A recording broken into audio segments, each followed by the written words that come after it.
ईव्हीएमवर घेतल्या जाणाऱ्या निवडणुका म्हणजे लोकशाहीचा थेट अपमान असून ज्या देशाने ईव्हीएम तयार केले त्याच देशाने या यंत्रणांवर निवडणुका घेण्यास बंदी घातली आहे। मात्र भारतात अजूनही ईव्हीएमचा हट्ट कायम आहे अशी घणाघाती टीका करत मनसेचे प्रदेश उपाध्यक्ष व प्रभाग क्रमांक 11 चे माजी नगरसेवक सलीम शेख यांनी सत्ताधाऱ्यांवर जोरदार हल्ला चढवलाय। दरम्यान ईव्हीएमने कदाचित त्यांना निवडून दिले असेल, मात्र जनतेच्या मनातील नगरसेवक म्हणून आम्ही कायम राहू असा ठाम दावा त्यांनी केलाय। कामगार भवन सभागृहात आयोजित संवाद कृतज्ञता मेळाव्यात ते बोलत होते। यावेळी मनसेचे उमेदवार गीता जाधव, रोहिणी लहारे, फरीदा शेख, विशाल भावले तसेच राष्ट्रवादीचे उमेदवार प्रवीण नागरे, संजय जाधव, सोपान शहाणे आदी मान्यवर उपस्थित होते। सर्व लहान थोर आणि इथे उपस्थित असलेले सर्वांचा मी आभार मानते की त्यांनी मला ही संधी दिली, हे मंच दिलं। ही माझी पहिली वेळ आहे मंचावरती माईक हातात घेऊन बोलण्याची, पण या निवडणुकीत मी खूप चांगले वाईट अनुभव घेतले। मला खरं तर बोलायची भीती वाटायची, पण जसे माननीय सलीम मामा, गीताताई असे खंबीर नेतृत्व मला भेटले, याच्यासोबत मला काम करण्याची संधी मिळाली आणि तुम्ही सर्वांनी जे प्रेम दिलं त्या सर्वांचा मी आभार मानते। खरं तर मी आल्याला मामीला बोलले होते की मामी इथे जागा पुरणार नाही आहे, मामी बघून घ्या जागा पुरत नाही आहे। आणि येणाऱ्या दिवसात मी विनंती करते की तुम्ही सर्वांनी जशी मामांना साथ दिली, येणाऱ्या हर एक कार्यामध्ये तुम्ही मामांसोबत असेच खंबीरपणे उभे राहा। आणि माझं फक्त 1-1.5 महिन्याचं मला मामांसोबत सोबत आहे, पण तुम्ही अनेक कितीतरी वर्षांपासून मामासोबत आहे। मला तुमच्या तसं परक्यासारखं कधी मला वाटलं नाही, तुम्ही सर्वांनी खूप आपुलकी दिली। मी तुमच्या सर्वांच्या प्रेमासाठी धन्यवाद आणि माझे सर्व भाऊ जे रात्रीचा दिवस करत होते त्या सर्वांचे मी आभार मानते। आणि मामा येणाऱ्या दिवसात मला सुद्धा तुमच्यासोबत काम करण्याची तुम्ही अशी संधी द्यावी अशी मी विनंती करते आणि सर्वांना त्यावेळेला मामांनी आम्ही मामांना धीर द्यायचा तर मामा आम्हाला धीर देतो। तर मामा म्हटले जाऊ द्या, हारजीत चालूच राहते, पण वाईट आम्हालाही वाटतं की अशा पद्धतीने हारायला नको। परंतु ठीक आहे, आपण सगळ्यांनी मदत केली, सगळ्यांनी आजोबापात प्रेम केलं, असंच आयुष्यभर आमचं प्रेम राहू द्या। या प्रेमासाठी आणि तुम्ही केलेल्या कार्याच्या कृतज्ञता व्यक्त करण्यासाठी आज आम्ही सगळे नगरसेवक आणि आम्ही कार्यकर्ते तुमच्या समोर आले। पाणीला इथून पुढे कोणी 8,000 पाणी मागणार नाही, आपल्या 8,000ची किंमत नाहीये। इथून पुढे आपल्या पाणीला छत्रपती शाहू महाराज नगर म्हणून आपण सर्वांनी त्या ठिकाणी म्हणायचं। कुठं चाललो छत्रपती शाहू महाराज नगर मध्ये चाललेलं आहे। आता इथून पुढे आपले 8,000 वर किंमत होणार नाही, लक्षात ठेवा। माझ्या ताईचं, माझ्या दादीचं मत जर प्रभाग क्रमांक 11 मध्ये असेल तर माझ्या भाचीचं, माझ्या भाच्याचं, माझ्या भाच सुनेचं मतदान हे प्रभाग क्रमांक 10 मध्ये होतं। या ठिकाणी पत्रकार मित्र आले, हा लोकशाहीचा एक खांब आहे आणि त्यांना सुद्धा माझी विनंती आहे, आपण सुद्धा जर प्रभाग क्रमांक 11 मध्ये आमचं छत्रपती शाहू नगर असेल, एकाच घरामधील मतदान 3 मतदान प्रभाग क्रमांक 11 मध्ये असतील आणि 2 मतदान जर प्रभाग क्रमांक 11 मध्ये असतील तर हे मोठं षडयंत्र होतं।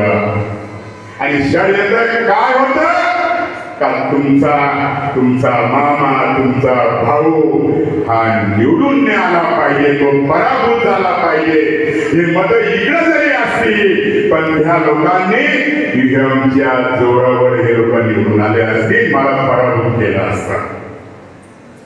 कोणी बोलणार नाही, मी तर बोलणार आणि मी ठरवून घेतलेलं आहे, जगेल तुमच्यासाठी, मरेल तुमच्यासाठी आणि शेवटच्या श्वासापर्यंत मला जरी तुम्ही ईव्हीएमचे नगरसेवक निवडून दिले, मला गरज नाही मी नगरसेवक असेल किंवा नसेल, ह्या नगरसेवकांपेक्षा माझ्यामध्ये खूप धमक आहे जनतेचे काम करण्याची.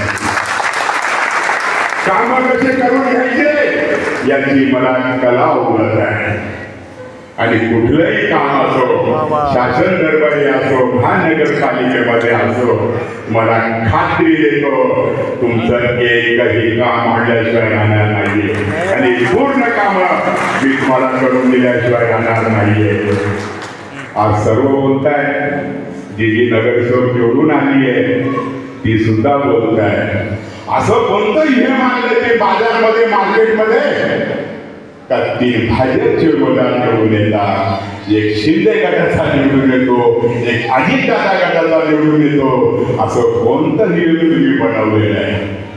आणि मला ज्या देशानं अगोदर या वेळेवरती निवडणुका घेतल्या होत्या, अमेरिका देशानं घेतलेल्या होत्या, त्या देशानं सुद्धा आता ईव्हीएमवरती निवडणुका घेत नाहीये. आपल्या देशामध्ये ईव्हीएममध्ये का निवडणुका होता याचंही कारण शोधण्यासारखं आहे. खरं तर आपण जर बघितलं असेल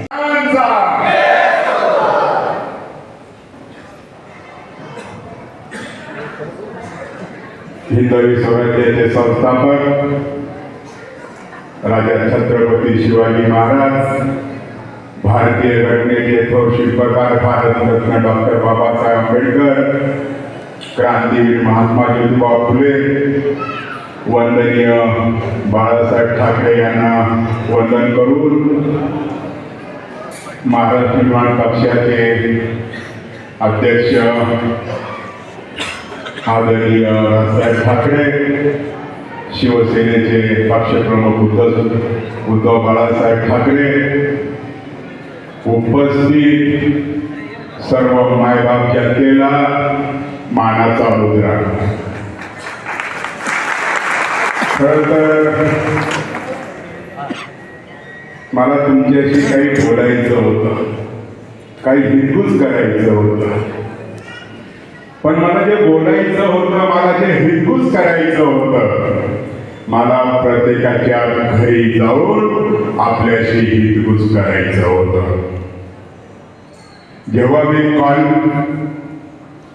मी कॉलनी परिसरामध्ये सकाळी 9:30 वाजता प्रत्येक नागरिकाच्या घरामध्ये जाऊन आभार व्यक्त करण्यासाठी घराकडे जात होतो, त्यावेळेस माझं 10 ते 20% कॉलनीचा भाग झाला होता.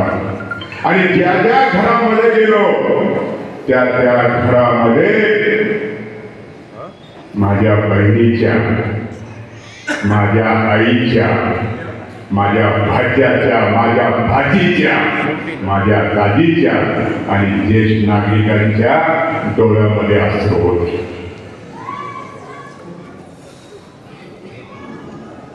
ते अश्रू बघितल्यानंतर माझ्याही डोळ्यामध्ये अश्रू यायला लागले. मी सुद्धा एक माणूस आहे, तुमच्यातलाच आहे. ज्यावेळेस माझ्या डोळ्यांना अश्रू यायला लागले, माझी थोडीशी तब्येत खालावली, थोडी खराब व्हायला लागली. मी माझ्या डोळ्याचे अश्रू मी बघू शकतो, पण माझ्या मायबाप जनतेच्या डोळ्यामध्ये मी अश्रू बघितले नाही. आणि एक काल जो माझा कॉलनीचा आभाराचा दौरा होता, तो दौरा मी संपवला. आणि लगेच मी माझ्या सर्व कार्यकर्त्यांना विनंती केली, माझ्या मायबाप जनतेला मला लढवायचं नाहीये, माझ्या मायबाप जनतेशी मला संवाद करायचा आहे, मला त्यांच्याशी बोलायचं आहे, मला त्यांच्याशी हितगुज करायचं आहे. मी म्हणतोय तातडीची आभार सभा लावा आणि हे 2-3 तासामध्ये ठरलेलं आहे.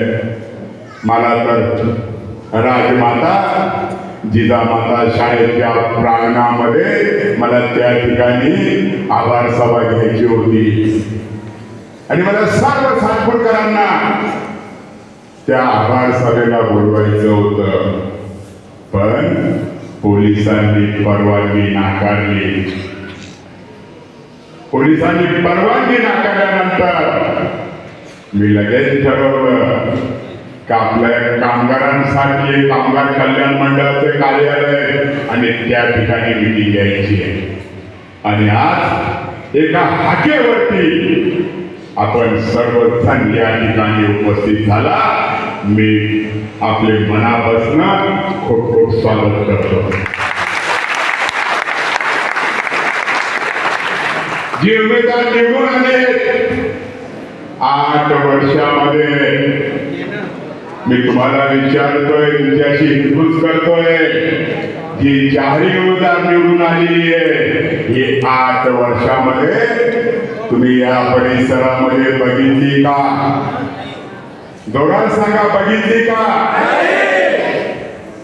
मग ही लोक तुम्ही बघितली नसेल, उमेदवार तुम्ही बघितले नसेल तर ही उमेदवार निवडून कसे येऊ शकता?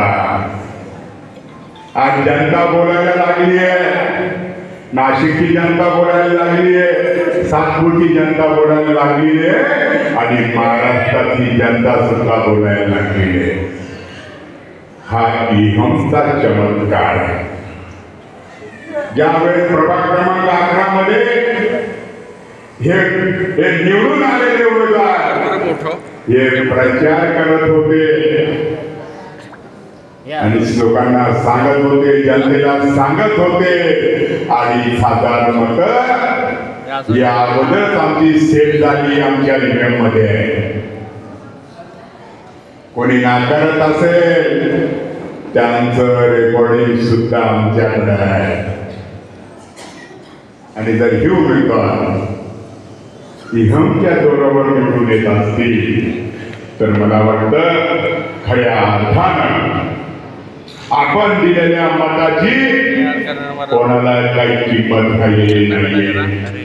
या ठिकाणी लोकशाहीचा खून होतोय आणि मला वाटतं माझ्यासारखा कार्यकर्ता लोकशाहीचा खून होताना कधी बघू शकत नाही, कधी थांबू शकत नाही.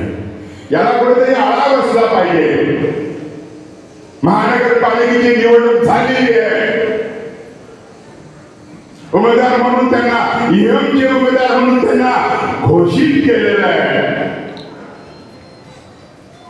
ते नगरसेवक म्हणून तुमच्याकडे येणार आहे. त्यांना प्रश्न विचारला पाहिजे, तुम्ही कसे काय निवडून आले? आम्ही मदत तर तुम्हाला दिली नाही, आम्ही मदत तर आमच्या भावाला, आमच्या लेकराला आम्ही मदत दिली. तुम्ही निवडून कशी काय आला? आपल्याशी खेळ केला जातोय. कॉलेजासमोर निवडून आले होते. मी पराभव पचवणार आहे. मी 3 4 पराभव पचवलेले. मी पराभवाला घाबरत नाही, परत मी नव्या जोमाने जनतेमध्ये जातो आणि निवडून आलेलो आहे. राजू नागरे 2007 मध्ये ज्या निवडून आल्याचं सर्टिफिकेट घेत नाही तोपर्यंत मी त्यांच्या घरी पोहोचायच्या अगोदर मी त्यांच्या घरी होतो. घरी गेल्यानंतर राजू नागरे घरी आल्यानंतर जर त्यांनी जर पाहिलं जर कोणाचा हार स्वीकारला असेल तो सलीम मामा शेखचा हार स्वीकारला. तुमचंही स्वागत केलं असतं. आज एवढी जनता या ठिकाणी यापेक्षा दुप्पट जनता जमा करून तुमचं सुद्धा हे स्वागत केलं असतं. का जनतेने दिलेला कौल हा तुम्हाला आम्ही मान्य केला असता, पण तुम्हाला हा जनतेने दिलेला कौल नाहीये, हा तुम्हाला इहमने दिलेला कौल आहे, म्हणून आम्ही तुमचं स्वागत करणार नाही. मी फोन केला होता, तुमचं स्वागत आहे म्हणलं, फोन केला होता, पण मला त्या फोनमध्ये असं काही वाटलं नाही का मामाने मनापासून स्वागत केलं, त्यांनी मनापासून बोलले. आणि खरोखर त्यांना सुद्धा धाकटून घे, कारण त्यांना सुद्धा वाटलं जनतेसमोर जायचं, जनतेसमोर कसं जायचं. जनतेने आपल्याला निवडून दिलेलं नाहीये, आपल्याला निवडून दिलेले. जनतेला तोंड कसं दाखवायचं. आणि आता तुमचा वेगळ्या मार्गाने ठाक झालेला आहे, मी या ठिकाणी ठाक मार्गाने सांगू इच्छितो. परंतु जाऊ द्या, काही हरकत नाही. आता इथून पुढे जे नगरसेवक निवडून आलेले आहेत त्यांना सुद्धा खऱ्या अर्थाने आपण जाब विचारा. जर तुमची कामं केली नाही तर तुम्ही सर्वांनी या ठिकाणी ठामपणाने उभं राहायचं आहे आणि त्यांच्याकडून कामं करून घ्यायचे आहेत. आणि जर कामं जर केली नाही तर त्यांच्या विरोधामध्ये मामा तुमच्या सोबत आहे, आवाज उठवायचा आहे. मी माझ्या महिलांना या ठिकाणी सांगू इच्छितो, बघू आपण पुढच्या वेळेस कोण या ठिकाणी विजयाची धुरा घेण्यासाठी उभा राहतोय. आपण सर्वांनी आता विचार करायचा आहे. माझ्या माता भगिनींना एक सांगेन, झाशीची राणी लक्ष्मीबाई ज्यावेळेस युद्धाला निघाली, मामांना पण खूप येत्या 16-17 वर्षापासून ओळखतो आणि गीताताईंना पण संजय भाऊंना पण अगदी लहानपणापासून ओळखतो. जास्त वेळ घेत नाही कारण आपल्याला मामाचा संवाद ऐकायचा आहे. मामा, मी एका शब्दातच सांगतो आणि थांबतो. नेहमी मामांबद्दल विचारलं जातं की मामांची जात काय, मामांची जात काय. आपल्या घरी एक कॅलेंडर आलेले आहे, त्याच्या पाठीमागे बघायचं. मामांनी दिलेलं आहे, सेवा हाच माझा धर्म.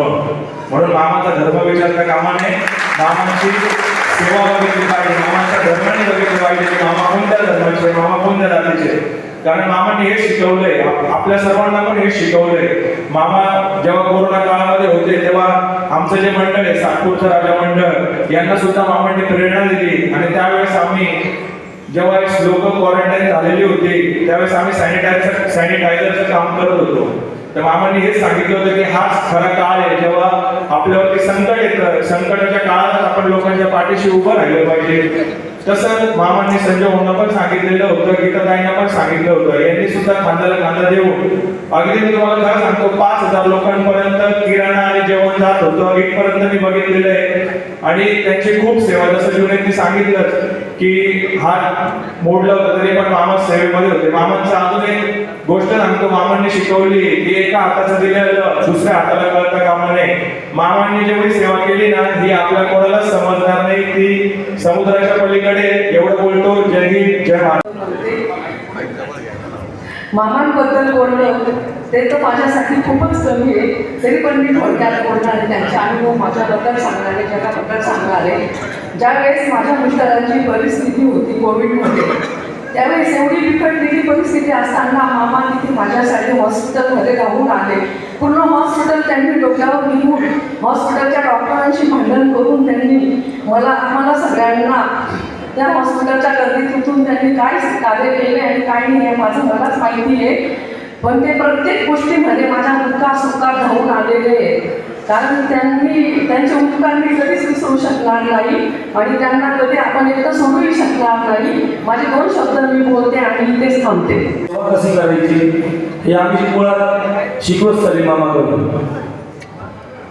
पण नियतीने जो घात घातलेला आहे, म्हणजे सर्व काही अर्पण केलं मामांनी, संजू भाऊनी. आपल्या सर्वांच्या सेवेत कुठेच कमी पडले नाही. मग एखाद्या पैलवानाला जर खुल्या मैदानात मारता येत नाही किंवा पाडता येत नाही तर त्याला काहीतरी षडयंत्र असेल. तर षडयंत्र करूनच ईव्हीएम मॅनेज करूनच आमचे पॅनलमध्ये सर्व उमेदवार पाडण्यात आले. असो, पराभव आम्हाला मान्य आहे. पण जे निवडून आले त्यांना एक आव्हान देतो की सलीम मामा शेख किंवा संजय भाऊ जाधव यांनी जे समाजकार्य केले त्याचे 10% समाजकार्य किंवा 10% सेवा जनतेची आपण करून दाखवावा. आणि तेव्हा तुम्ही खरं पात्र व्हाल. या नगरसेवकपदाचं जास्त बोलत नाही, बोलताना कंठ दाटून येतो. आपण सर्वांना आपला हास्यपर्यंत सलीम मामाच्या पाठीमागं. नाशिक लोकशाही न्यूजसाठी प्रतिनिधी रमेश खरात, सातपूर.